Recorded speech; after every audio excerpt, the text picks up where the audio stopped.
There is a specific, confusing kind of emptiness that only arrives after you win.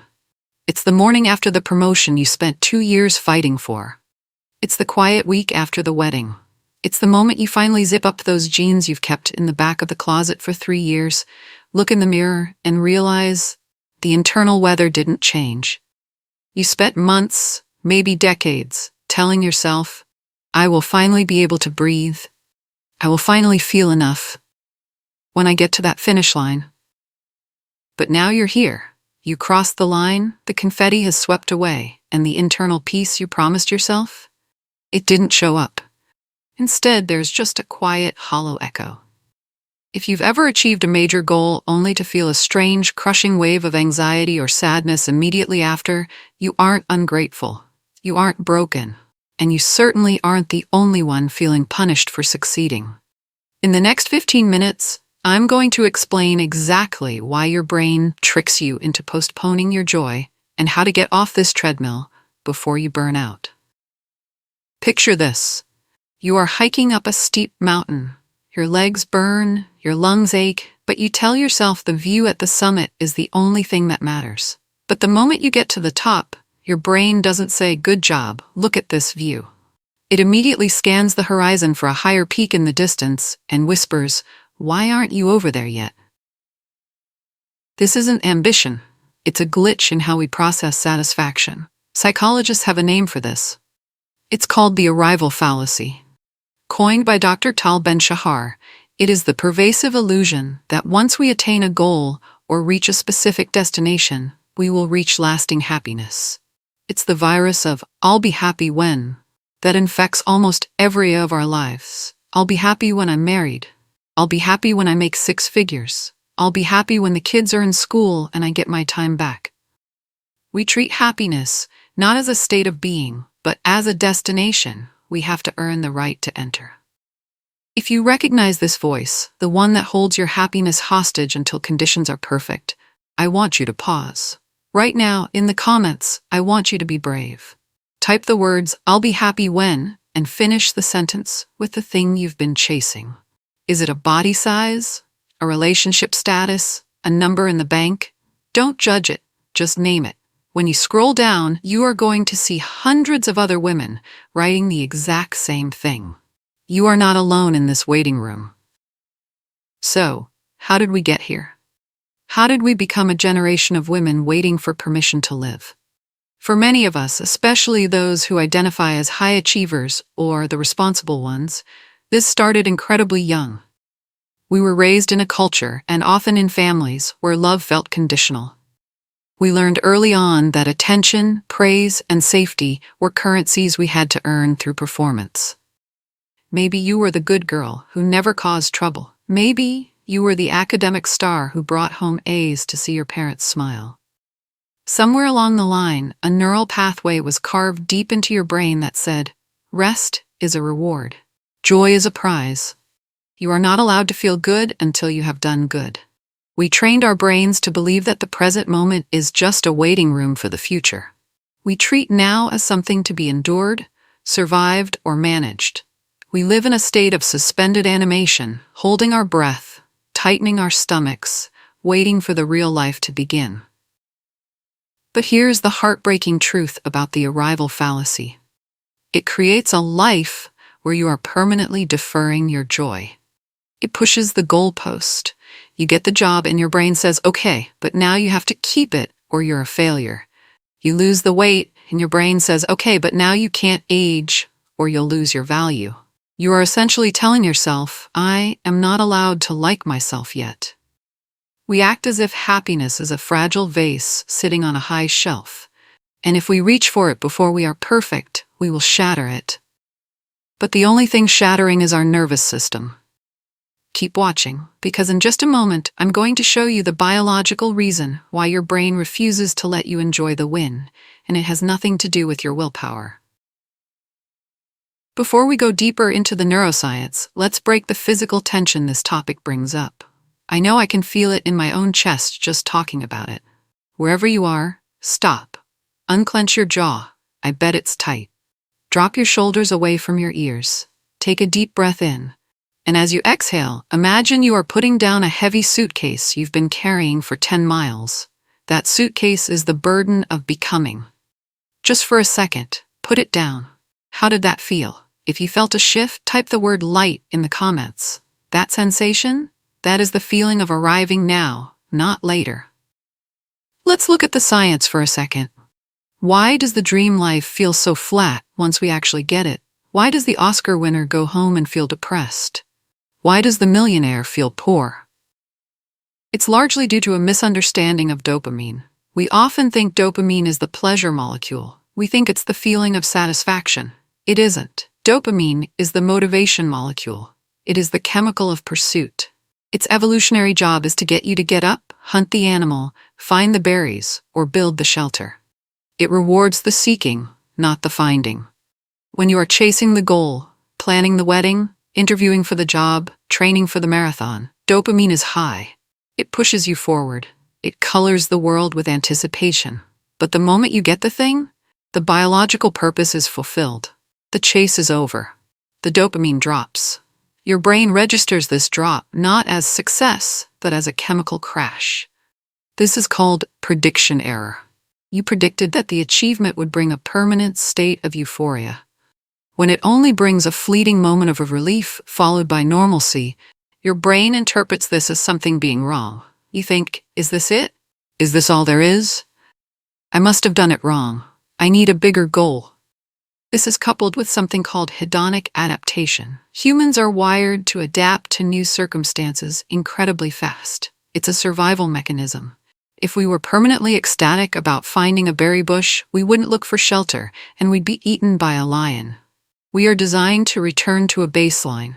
The new car smells like a new car for about 3 weeks. Then it just smells like your car. The corner office feels like a victory for a month. Then it's just an office where you have to answer stressful emails.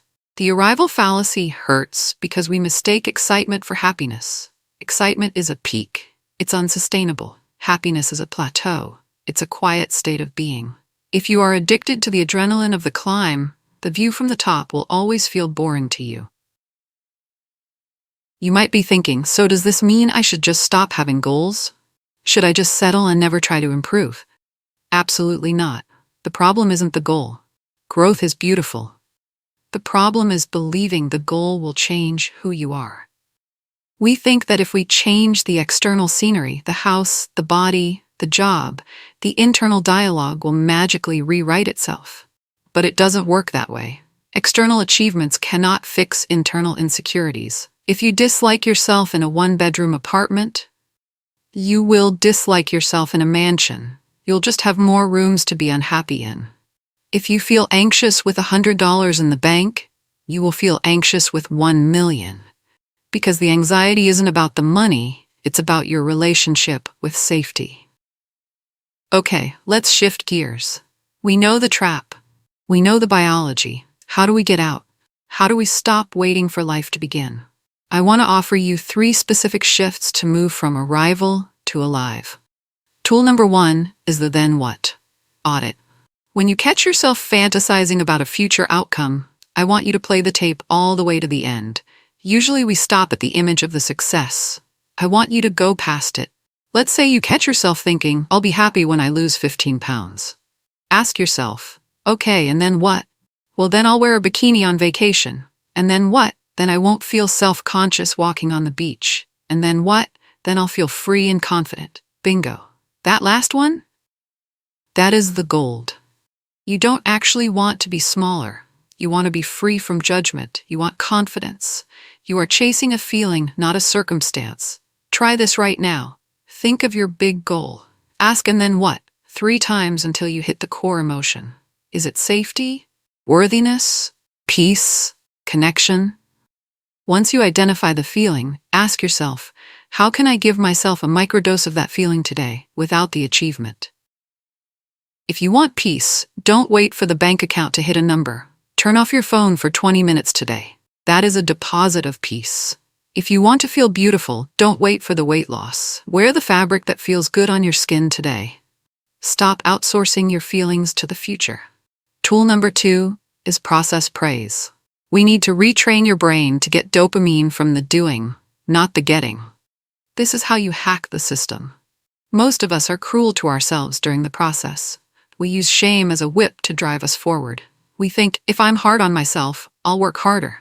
But shame drains energy. It doesn't create it.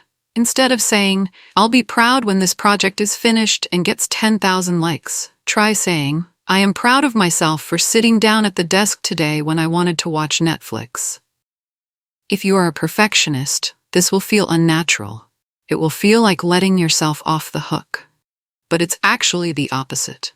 By celebrating the effort, you reinforce the habit of showing up. You build self-trust. Look at something you did today. Maybe you made the bed. Maybe you sent a hard text you've been avoiding. Maybe you just survived a tough morning with a toddler. Put your hand on your heart and say, I am proud of the effort. Not the result. The effort, the grit it took to do the thing. That is where the real life happens. Tool number 3 is the reverse gap. High achievers constantly look forward at the gap between where they are and where they want to be. That gap creates anxiety. It makes you feel like you are always lacking, always behind. To cure the arrival fallacy, you have to physically turn your head around. Look at the reverse gap. Look at the distance between where you are now and where you were 5 years ago. We suffer from a specific kind of amnesia. We forget how desperately we once wanted what we currently have. 5 years ago, did you dream of having the problems you have now?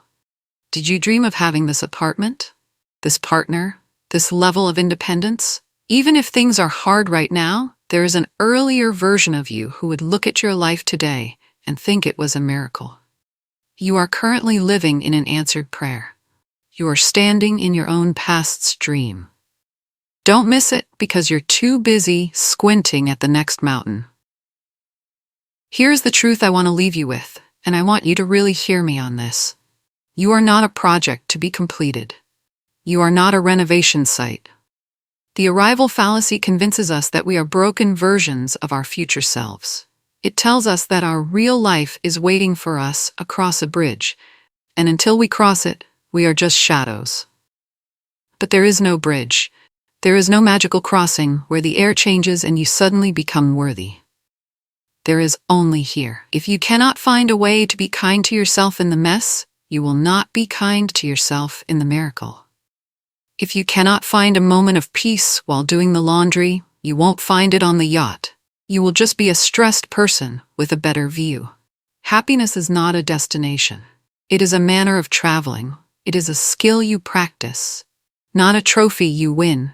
It is the decision to stop running toward the horizon and look down at your own feet, right now, on this imperfect ground and say, I am here, I am alive, and that is enough.